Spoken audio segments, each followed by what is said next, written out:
It's another episode of Startups for the Rest of Us. I'm Rob Walling, and this is Hot Take Tuesday.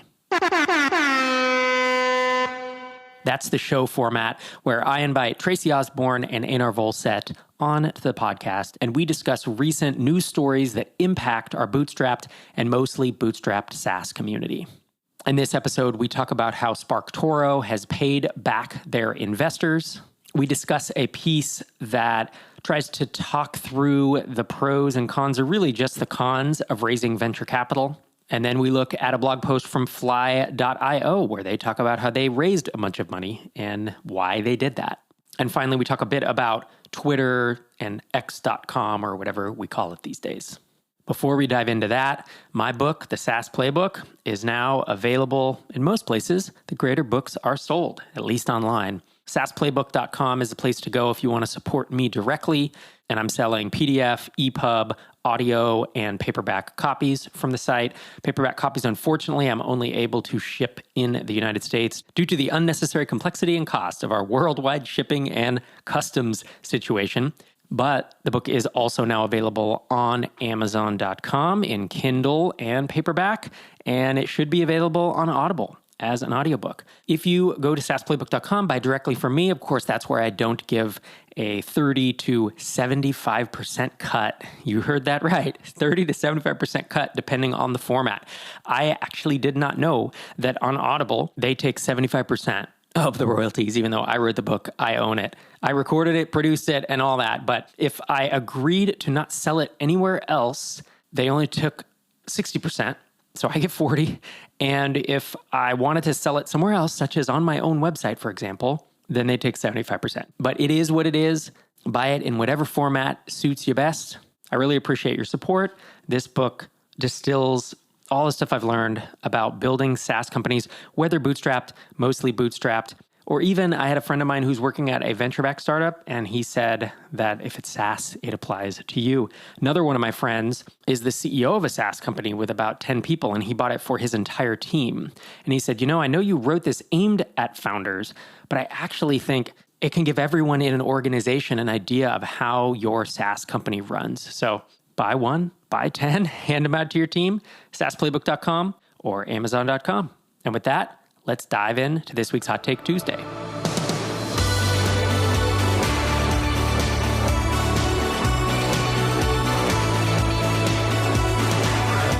Here we are back again, another Hot Take Tuesday. Tracy Osborne, Tracy Makes on X.com, Twitter. That is our first story. Thanks for coming back, hanging out on the pod with me. Yeah, happy to be here. Excited to rant and yell at Einar and have Einar and I yell, and you keep us on track as much as possible. Indeed. That's the wrangling job I have. Yep. Einar Volset coming in live from Europe. How are things, sir? Things are good. Thanks for having me. I'm excited to be back and ranting and raving as usual.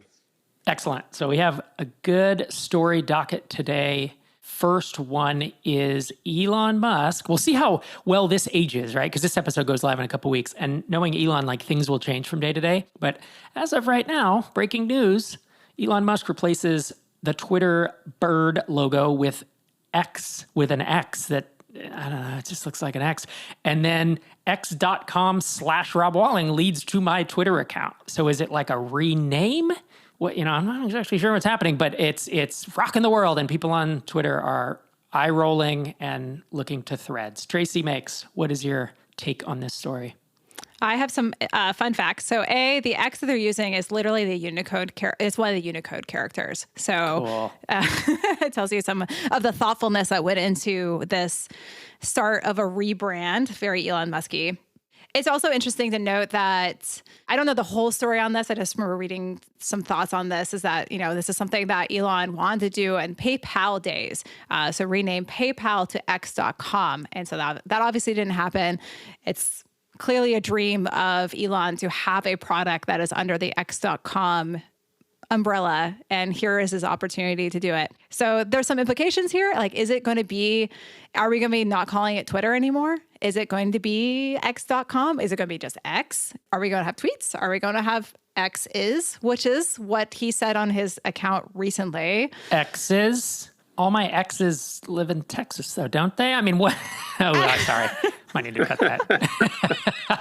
I love it. I'm just chuckling in the back. I mean, you could cut it or you could keep it in because it is a good point of like how we have this vernacular we've been using for how many years has Twitter been around now? We've gotten these words. They're in the dictionary, I want to say. Like tweets are in the dictionary, the word tweet. And for any company, that would be an absolute branding win. So it's really interesting to see this, bull in a China shop approach continuing to happen now with moving on of such a brand and such a part of our ecosystem in the tech world, and now making a lot of changes under the hood, and now making these very public faces changes that are going to make it more complicated for people to use it. And that actually might be the point. I don't know. This literally started happening last night for me. So I'm still wrapping my brain around it. It's interesting, I'll say.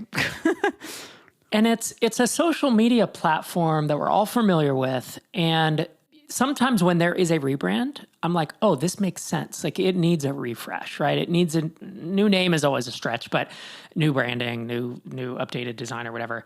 This obviously came out of nowhere for a lot of people. And I don't tend to get emotional about these things. Remember when Figma sold to Adobe?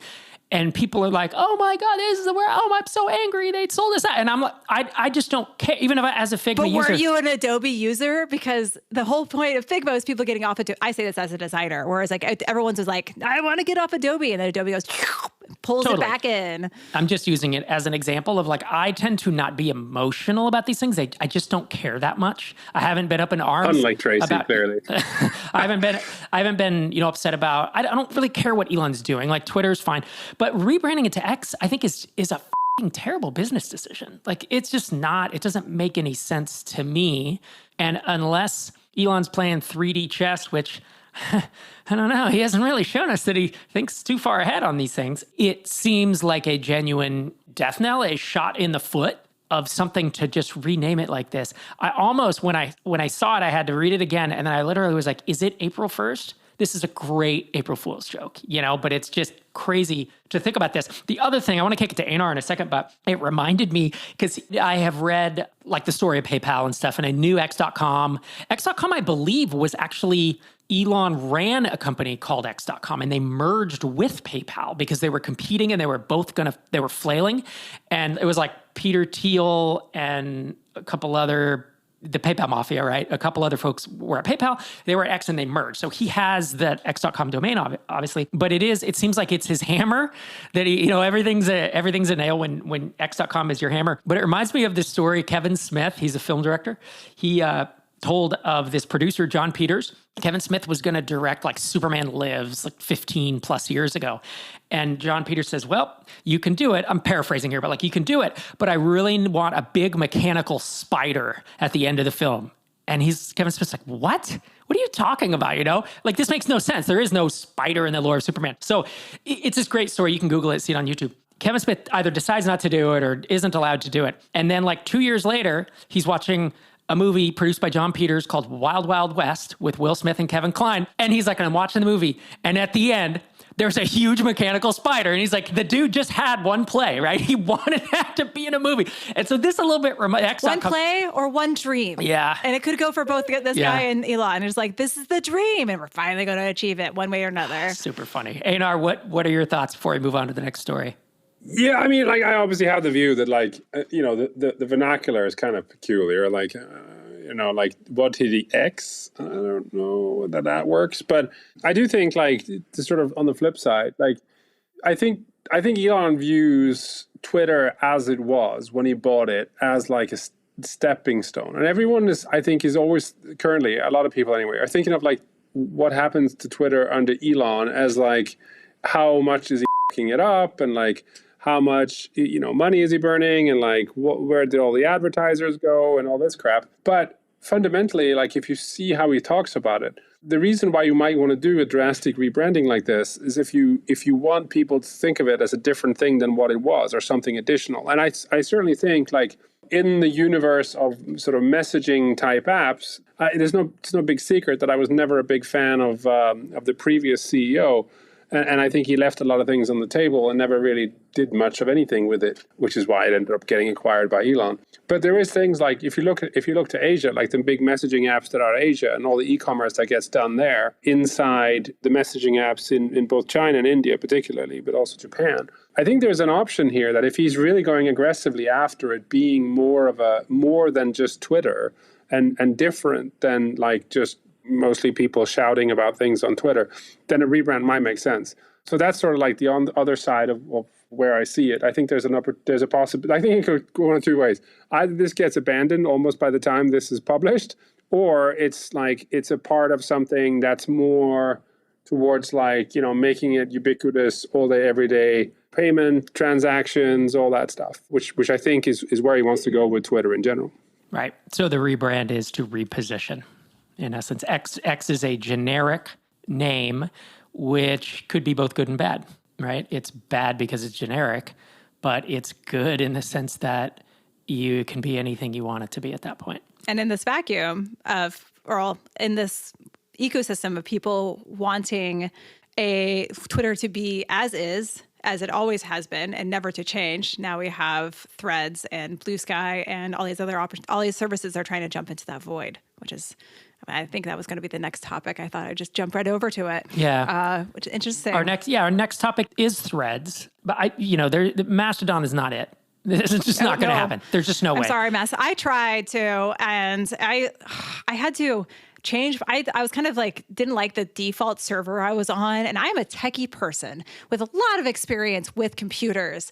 And I went through all the articles. It was like, this is how you can change your server from whatever they at. I think I was the default one to more of a subgroup, and you can change servers and supposedly bring all of your followers and everything over. And it just never worked for me. And that was a death knell for me. Cause I just as a computer savvy person, I could not figure out how to change things on Mastodon. So yeah, no, thank you. Mastodon is that story of snatching defeat from the jaws of victory, because when Twitter, right? I mean, if it actually had its act together in the way that maybe Blue Sky or Threads does, I think. I'm on both of them, but I'm not really using them. But Mastodon was the one everyone flocked to, and it just fumbled the ball so badly with the user experience and the need to be a techie. Threads, though, I'm curious to get both your takes on it. I, of course, have an Instagram handle only so I can read my wife's posts and some stuff about collecting comic books and this and that. But I don't do anything. I literally have 1 or 2 posts total. But obviously I've been able to reserve my username on Threads. And when I look at it, I'm like, well, this is pretty much what everyone's posting on Instagram. That's what it looks like to me. And most of them have pictures and it looks the same. I also am never an early adopter of social media. Frankly, I wish I was not an adopter at all. But eventually I do have to do it for work and such. So I'm not the early adopter, so I'm probably not the right one to weigh in, but it just doesn't seem to have much there. Einar, are you on Threads? What are your thoughts on it in terms of it potentially replacing Twitter or becoming, one of the big 3 or 4 social networks? I think it has a chance. I don't think it has a big chance. My view of it when it first came out was partly laziness. I'm I've been on Twitter for long enough that it could probably get a driver's license in a number of states. And so and already this year we went through Mastodon and then Blue Sky and then some other crap. I don't know. I just am not willing to just futz around with all sorts of things. And then on top of that, I tend to very carefully sort of segment my social media. So on Twitter, I'm basically the argumentative asshole shitposting at the intersection of AI and finance. But then I also have an Instagram account. But Instagram account is locked down. You basically, pretty much nobody is allowed to follow me. It's family and friends, effectively. And the content that I put on Instagram is very different than the stuff that I put on Twitter. Believe it or not, I'm not a complete psychopath among my friends and family in person, unlike on Twitter. And I think that's maybe the problem that Facebook, Meta has, which is, this notion that people will, particularly when there's you can't delete your Threads account without also deleting your Instagram account. There's some weird, conceptual segmentation of how to behave that I think people will struggle with. And that's probably the reason why I think it may not actually do very well. I think it'll find a sub niche, some way, shape, or form. just like actually, like I think I'm sure Mastodon will, people who hate Elon more than they hate configuring servers, they will definitely stay on Mastodon. You know what I mean? So there's it's a big enough market that it'll take some share. Do I think it's likely to outcompete Twitter? No, I think Elon is more likely to ruin Twitter himself than Threads is to outcompete him. Amen. I think it's a little bit sad that we basically have old Twitter, which is now X or going to be X, or perhaps it's going to be X. We have new Twitter, or like the new Twitters. So Blue Sky, backed by Dorsey, who was he was the founder of Twitter, right? I'm remembering that correctly. Jack Dorsey. One of the founders, yeah. So kind of, yeah. If you read Hatching Twitter, and he's kind of a first engineer person who was later named. But anyways, yeah, for all intents. But it's basically, it's like old guard Twitter creating new Twitter.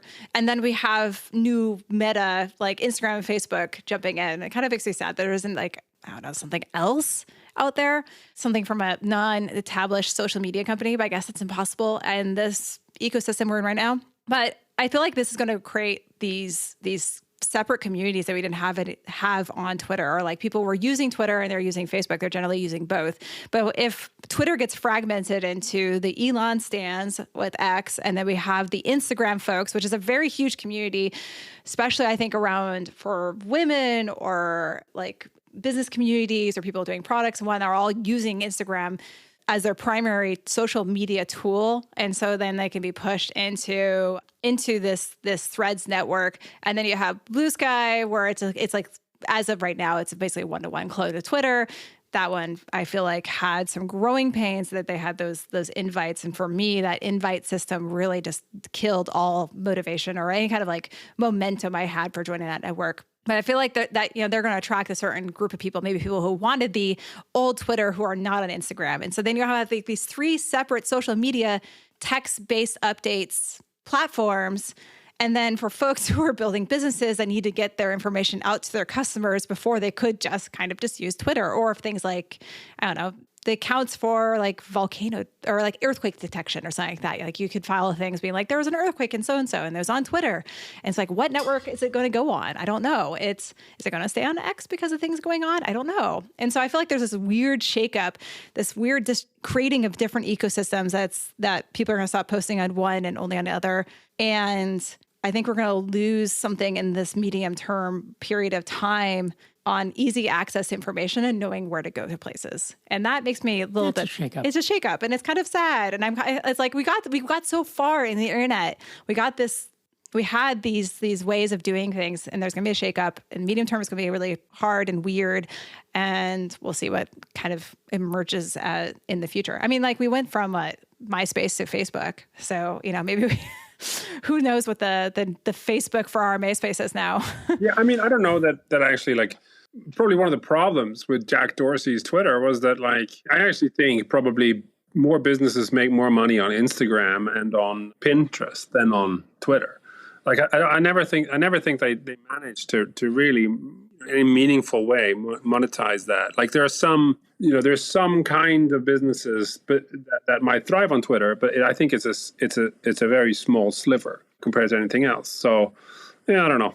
Yeah, their ad network's not great. I mean, they're so far behind. Prepare yourselves for a shakeup, and it's going to be a while. And as business owners, for people in SaaS, I think that it might be hard to figure out what social media platform you use for your business in the short term to figure out, how to find customers if you're using social media. But hopefully something will come into place, like a new industry leader at some point. And I'm just going to hang out on the sidelines like I usually do and wait till all the dust settles and then be like, oh, that's who won. Or there's 3 now. What tiny seed company hits all 3 APIs and allows me to post the same thing to all 3, right? I mean, that's essentially what it's going to be. We had that before with Tumblr and Twitter and a few other things back in the day, too. There were other networks other than Twitter that people were posting in one place and it would automatically share to all of those things. And it's honestly, we need a tool like that now. Yeah, and it'll get built. Maybe Postpone right now, goes after Reddit, and you can imagine Grant, a tiny seed company, Postpone adding that functionality. Once there's probably not a Threads API. It can't be yet, right? And I don't think they would have it out yet. Anyways, let's move on to our next story. Actually, our next couple stories are about funding. And so the first one I want to touch on is a tweet that I sent out about 3 weeks ago. In it, I said, it's super impressive to watch Rand Fishkin and Casey Henry execute on their vision of SparkToro, not only their vision of the product, but of how they wanted to operate their company. They didn't raise VC and opted instead to raise a small round from 35 investors. I'm one of them, whom they have just paid back in full. Future returns are expected to come through dividends. And then I sarcastically say, profit, what a novel idea for a startup. And for what it's worth, their investment terms served as the basis for how we invest via Tiny Seed. Huge congrats to them and their team. And just so folks are clear, basically, Casey and Rand didn't want to raise venture and go on the venture track because Rand's been down that road before. If you've read his book, Lost and Founder, he has pretty strong opinions on how that basically failed. They built a great business and venture ruined it, is kind of the lesson from his experience there. And so when they came out with SparkToro, it's like, well, let's just sell equity in the company. And however much percentage of that you own, we'll kick off dividends, right? And that became one component of Tiny Seed. Now, what we've actually found within Tiny Seed, little known fact, it's about 80-20. When Tiny Seed founders come in, I used to ask, do you want to grow as fast as possible, be the ambitious bootstrapper and sell for usually it's enough money you never have to work again? Or would you prefer to run your company for the long term, make it profitable, and pull off dividends, right? And it's about 80% that want to sell. Might even be a little more than that now. But it is the option, right? That's one of the advantages of a Tiny Seed. In Indie.vc, depending on which terms, I believe Indie uses different sets of terms and different versions and stuff. But really, Rand and Casey wanted to grow this business on their own terms. And just because they paid investors back, someone approached me and said, oh, they bought you out. And it's like, no. We got our money back. And now, they can take raises and, there's a bunch of stuff in their terms. He open sourced the terms. You can search for like SparkToro investment terms and they are just on the internet. So you can check them out. I will say with Tiny Seed, one difference is we don't have a 1x hurdle. They basically put a 1x hurdle in, meaning before they could take substantial dividends, they had to pay all investors back and then dividends start. We did away with that. Honestly, it felt very pro-investor, which was great when I was investing. But as Tiny Seed, I think it was just a little too generous for investors. All that said, Einar Volset, what are your thoughts on SparkToro making their model successful, kind of pioneering a new model and having this milestone? Huge congrats to Rand and team. And obviously Rand was very supportive of Tiny Seed early on, and I'm eternally grateful. My view of it is, I think it's great for them. If I'm going to be critical, I feel like they're probably underestimating their future desire to sell down the line. And it's probably optimized a little bit for dividends, which just because of the nature of SaaS companies and how they're valued, it's quite hard to... basically an exit, you're typically, once you get to a certain size, past a couple of million ARR, you're typically selling on some kind of an ARR multiple.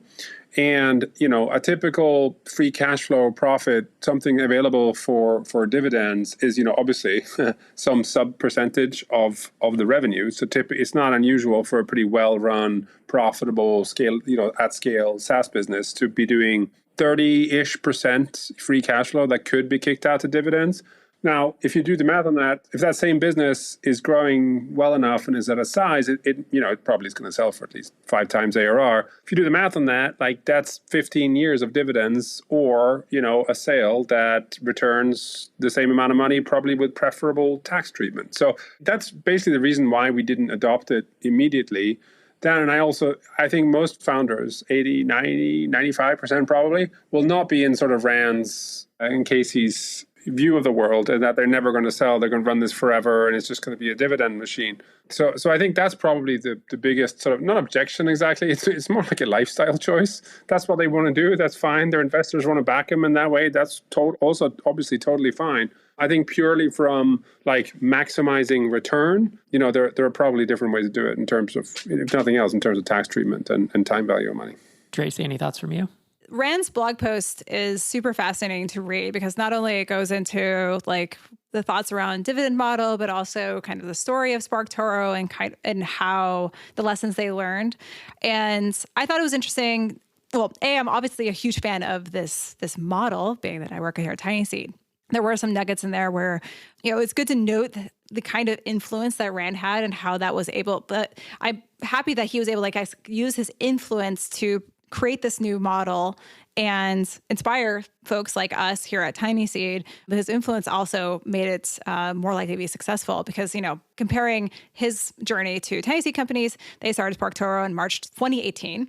They closed their round in June. So that's only a few months between launching a company and then closing a round. And that's probably built on the fact that people know Rand and how awesome he is, having that amazing network. And so that's obviously not if someone else is looking into doing the semi-bootstrap model, that's probably not something that's going to work for them unless they already have that network that Rand had. And then they were able to work on SparkToro for about 2 years before launching. And so that's kind of one of those things that brought out to me like a difference between how SparkToro does it with their terms and the reason why Tiny Seed exists with our education. And this is not meant to be an advertisement, but I was noting like this is why we have the accelerator side of things, because otherwise someone trying to go through this like semi-bootstrap model wouldn't be able to raise that amount of money immediately and then be able to, work on their company for a couple of years and then start moving into like being profitable and dividends and whatnot after launching after 2 years without having that existing network. So I wanted to bring that out. That was a huge advantage to Rand. And one of the reasons why I think a lot of companies there are a lot of folks who want to go that semi-bootstrap route needs to go through an accelerator. Yeah, and that's knowing your unfair advantages. I often talk about the 3 unfair advantages when starting a SaaS company. 1 is being early. 2nd is having an amazing network. 3rd is having an audience, usually an engaged audience. And Rand definitely has an incredible network and an audience, right? Doesn't he have 500,000 X followers? I say Twitter, it's X. Anyways, he knew that and he leaned into it. But for those who don't, you can't just make that appear out of thin air, right? So he was leaning into his advantages. And one more thing I thought was really interesting from the blog post was that when they reached profitability, instead of doing their payback, they invested $1.2 million in a U.S. Treasury bond with the intent of earning a little interest while they built up a cash cushion. And then 6 months later, they got that cash cushion with that continued profitability and the Treasury bond payback. And then they were able to start doing that payback to the investors. So I thought that was really interesting. I haven't heard that from other profitable companies as an option for building up that cash cushion. So I'm going to throw that question out there. What do you two think about that? And is that an option that people should look at if they're profitable? I mean, it really depends. I think Rand and Casey were being pretty conservative with their money. They had the money to pay investors back, but if they wrote the checks, suddenly they have no cash in the bank. And what you don't know what's going to happen. Is there another pandemic that happens and things go sideways? And in fact, SparkToro is was heavily based on the Twitter API. And in fact, they have had, he talks about it in the blog post. I know, obviously a little more as an investor, but they ran into a lot of platform issues there and had to rewrite a bunch of it and stand still for a while. And it didn't do their growth any favors to have to do that. And so was it the correct choice for them? Probably, because there was risk. I think if you're being less conservative or if there isn't a ton of risk, then the moment you have the money in the bank, you can pull it out, so to speak, as long as you have enough breathing room. Overall, I feel like it's a really good example of what I want to call the dream.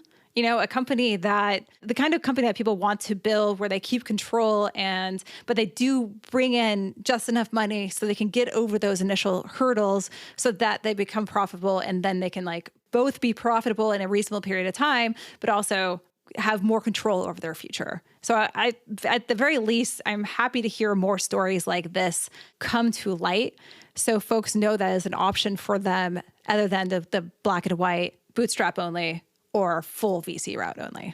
I think that's true. I mean, that's sort of my view of it too. It sort of highlights the fact that there are different ways of doing it than just raising money every 18 months, an IPO or bust, which obviously we're huge believers in. And I think it just showcases that you get to a certain size, which isn't maybe as big as people think, and you're profitable. The world's your oyster. You have options, basically. Yeah, and that even within bootstrapping, say SparkToro is still mostly bootstrapped. It's not like there is millions of venture. They are not on the venture track, and yet they raised a small amount of funding. And that you can still keep incredible control over your own destiny, but and still raise this small amount. With that, we'll move on to our next story. We'll see if we get to the next two. They're both about funding. The next one, I don't want to rag on the person who wrote it, but this was published in the last couple of weeks, and it's called Rag on him, Rob. Don't Take VC Funding. It will destroy your company. And then proceeds to say, VC funding is not a success. It's a failure. VC funding means you will sell your company. Second order effects, because your goal is to sell your company later, it has to grow. You'll be spending much of your time finding the next investors. You have to focus on large markets with many or large customers. Profitability takes a backseat, and this kills your company. And there are other ways to do it without raising venture. And here's what I agree with everything he says, but I'm like, no like Basecamp started talking about this 20 years ago. I started talking about this 18 years ago. You know what I mean? It's like, I just don't get, and this was like at the top of Hacker News when I found it. It's like, this is not a new take. And this is actually what bothers me a little bit. Maybe is it the internet or is it like the startup sphere? But it's just a rage bait thing. I will say things. I've said things in my book in 2010. And then every year or two, someone basically is like, I just discovered this new thing. Oh my God, did you know you can bootstrap startups? And it's like, where have you been? Do you not read anyone else's stuff? So that's, when I read this, I'm just like, none of this is new. Is this new to anyone? Is this new information to anyone except for like someone who's not been on the internet their whole life and this is their first day on the internet? Am I being too angry about this? Einar Volset.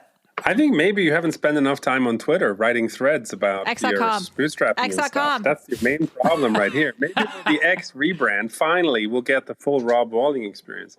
I mean, yeah, I agree with this. Like, I look at it, it's like, this is like, you know, rage bait, clickbait, whatever you want to call it. That's fundamentally what it is to me. It's like, I mean, it's like, how do you get people to talk about it? Like, say on a podcast. It's like you make the most ridiculous, like, extreme views of your opinion. If you have the more balanced view, which is that, you know what, like maybe in the last couple of years, it's been such that VC funding has been a little overblown and there is this other way and it gives you opportunities and both have, you know, there are, just because I'm, you know, obviously pro-tenancy, it doesn't mean that I think there aren't situations where definitely, like, you need to raise a bunch of money to do things. Like, I don't know, building rockets to go to Mars needs a bunch of capital. You're not going to bootstrap a rocket company. That's just not going to happen. And like, I feel like a balanced article like this just would never get picked up because it's sort of obvious. That's what I think. Tracy, anything to add? My notes for this, when I was researching this, you went through most of them. Where I'm just like, need citation is a straw man. I'm like, yeah. not true. There was like a quote. I mean, I think this goes really well with the story about Rand, in that we need to have more stories of people taking a middle route, because the middle route is not obviously a path that people can take, because all the stories in the past, in the last 10 years, have been bootstrapped or VC. And then people are like, you can't do all VC. And it's like, but there's this middle option. So we need to have more success stories showing company that took just enough money so they can get over those hurdles, so that they can, all the things that this article says are negatives, then they can navigate those hurdles by not going the full VC route.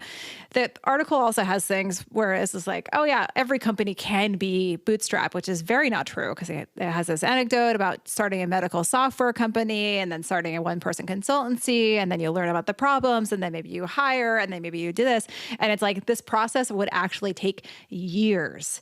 And bootstrapping something for years is not possible for the average person, which is why this middle path needs to exist. So you can take that multi-year process of finding product market fit and getting the point where you understand the questions and you understand what you need to solve, and then you can start doing the hiring and get yourself to that level where you have that flywheel running. Take just enough money so that you can turn that multi-year process to a hopefully much shorter period of time by being able to throw money into it. And yeah, so they go hand in hand. It's like this guy needs to, I think, instead take his rage against VC routes and instead take his passion for startups and start advocating in this article, I think, to show people what they can do instead, or what they can do to solve both those problems.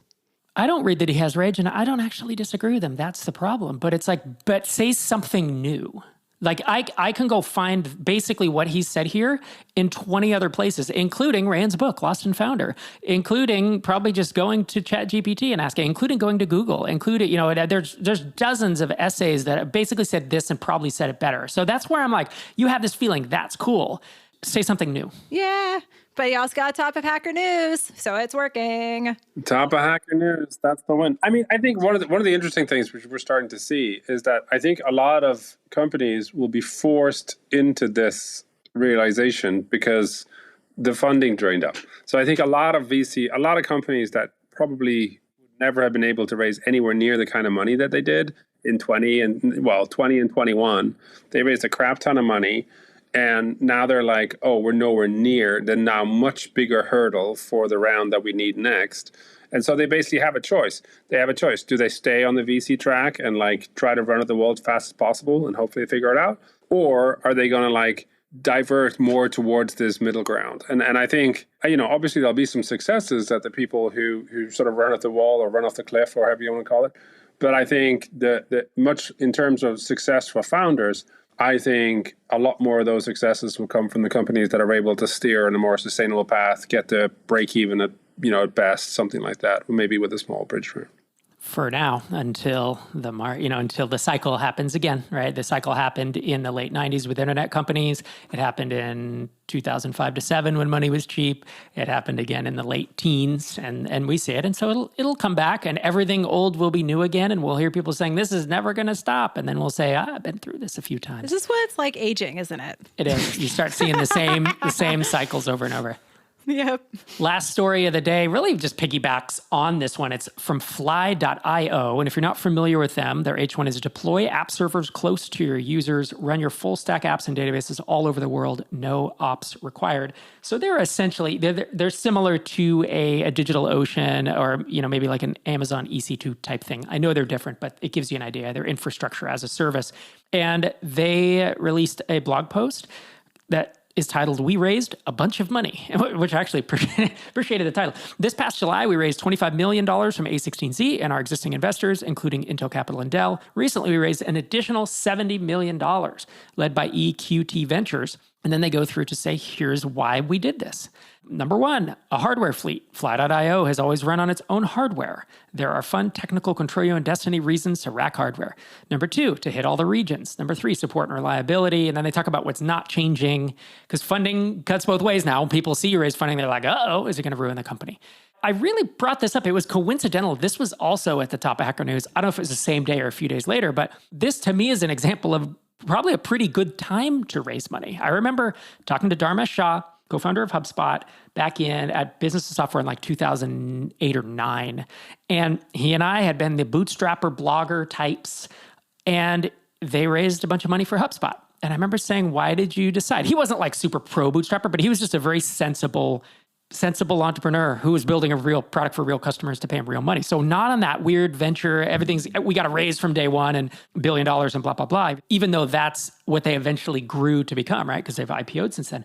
But I remember him telling me, yeah, we would totally bootstrap, but at a certain point, if you can put $1 in the machine and take $3 out on the other side, don't I want to raise like 20 million, 50 million of those dollars to put in the machine to make it grow faster? And it was a great, again, I'm 3-4 years into really owning software products at the time. And I was like, there's really is a time when it's probably, even if you're not building Facebooks or you're not building things that are really, really are money intensive, where it probably does make sense to take on outside capital. And that was why in my first book, Start Small, Stay Small, I published in 2010, within the first chapter, I say, I'm not anti-VC. I'm just anti the narrative that everybody all the time needs to raise it to start any tech company, because that's not correct, right? And that's kind of been my mission in life for the past 18 years since then, is just saying there are multiple paths. But I do think there are companies that if I were to start them, like I have a few ideas. I'm never going to start a SaaS company again, by the way, for the record. But if hypothetically I were to do it thought experiment-wise, I would go after a really big market, right? I would find a Haiti competitor in a massive space. And I would raise money right from the start. Not because I can't do it as a bootstrapper, because I want to move fast. I want the resources. I know the value that it can provide. And you have the network. Have like the brand. network, have the audience. Yeah. So Tracy, any other thoughts on this fly.io piece? Did you know we use fly.io for tiny seed applications? No, I did not. Yeah. What? That's where we're hosted. Huh. I thought that was so funny. We were talking about this. That's where I deployed the application. Cool. So I'm a fan. It's, I needed something that was like, are they sponsors? They should be. Sponsors. There's several tiny seed companies that use them. We're paying them money and they don't know that we're using them. Yeah. So now they know that we're using them for tiny seed. But they raise money, Tracy. We need to get off and go to a hosting company that didn't raise money. That goes into the note, like that I had that note in my notes where compared to the other guy that's saying that like, oh, just start a medical consultancy company and start from scratch and start really small. And like, this is a great example of something that could not start small because they need the capital so they can have these to support all regions. And so imagine if like they only had one region available for people to deploy to, that wouldn't be tenable for most folks. And so literally this is a great example of a company that needs to have the investment so they can fulfill the promise that they have for their users of having this like quick, easy deployment that's really fast and snappy. Yeah, it's a great example of a company where bootstrapping slowly would not work. Einar, closing thoughts on this piece? Yeah, I mean, I've always been in the opinion that like capital is a tool, and that's partly why we started TinySeed, in part because like some of the early accelerator stuff were all optimized for this like IPO or bust type scenario, and not everybody has wealth enough to not take a salary for a year or two while they figure it out. So it made total sense to offer something like TinySeed. That was a hole in the market. That's what capital is there to do, and like we also see with TinySeed companies like. Once they get to a certain size, and it sort of relates to like everybody sells. It's like, once you get to a certain state, there are certain things you may or may not want to do and certain things that you want to go after. And so we see TinySeed companies, once they get to $1 million or $2 or $3 or $4, take in private equity type growth round funding to get to the next step, to build out the stuff that they want to do. And, I'm not for or against really anything. It's just, is it the appropriate tool? And I think for Fly.io, it definitely is. And I think for a lot of companies, it can be at different stages. Just make sure you take the right kind of money, basically. And you know what you're getting into. Yeah, and don't take money at like the highest possible valuation you possibly can, just because that's the highest possible valuation, unless you then really want to be on sort of the IPO train or bust. Make sure that you understand what you're doing when you're taking capital. Yeah, I had a tweet I spit out a few months ago, and then it's a quote. It's actually a quote from my book, The SaaS Playbook, where I say, being anti-funding is like being anti-hammer. Hammer is just a tool, and it's right sometimes, and it's not other times. So these extreme views, while they get the clicks and they get to the top of the Hacker News, it's irresponsible. It's just dumb. Anytime I see someone say always and never in all caps, I'm like, you are way too sure of yourself, because it pretty much never applies, and I say that in all caps. Einar Volset, thanks so much for joining me today on this Hot Take Tuesday. Thanks for having me. You are Einar Volset on X.com. We're never going to not nose short. It sounds not safe for work, which is probably what Elon loves about it. Oh, yeah, that's interesting. Actually, they took down the twitter.com/X videos is now a suspended account. A lot of people are supposing it's because X videos is going to be the new video platform for Twitter, which is also not safe for work as a website URL. Anyway, sorry, derailed that. Fun facts. And Tracy Osborne, you are Tracy Makes on Twitter and everywhere Mastodon and Pinterest. Yep. Wait, no, is that true? And Threads. And no, you're just kind of everywhere. And TinySeed applications open, well, it's like 6 weeks from now. Beginning of September. Beginning of September. Right after Labor Day. Folks will listen to this and interested. And I will be the first to say, if you don't want funding, don't raise funding. Yeah. You know what I mean? Like, I'm not. Don't apply to TinySeed say you don't want money. But if you want just enough funding, go find that. Right. If you want just enough funding with like world-class mentorship and a cohort and masterminds and all the stuff, then check us out. TinySeed.com. And let's see, this is going to go live in, I don't know, mid-August or something. Starting in September, each of us is going on the road for different reasons for TinySeed events and MicroConf. So that we have several MicroConf locals. If folks are interested, head to microconf.com. There's an events tab at the top. And we have MicroConf Europe in Lisbon, which is probably already sold out by the time this will air, but get on the wait list because tickets, here and there do become available as the venues sometimes open up a little more space. We could sell 5 or 10 more. And then, of course, MicroConf US in Atlanta next April. There are still some tickets available for that. Einar and Tracy, thanks again for joining me, and we'll have you back on again in a few months. Woo! Thanks for having me. Thanks to Einar and Tracy for coming back on the show. Hope you enjoyed our takes on these news stories. We'll be back with another Hot Take Tuesday here in a month or two. Thanks for listening this week and every week. This is Rob Walling signing off from episode 674.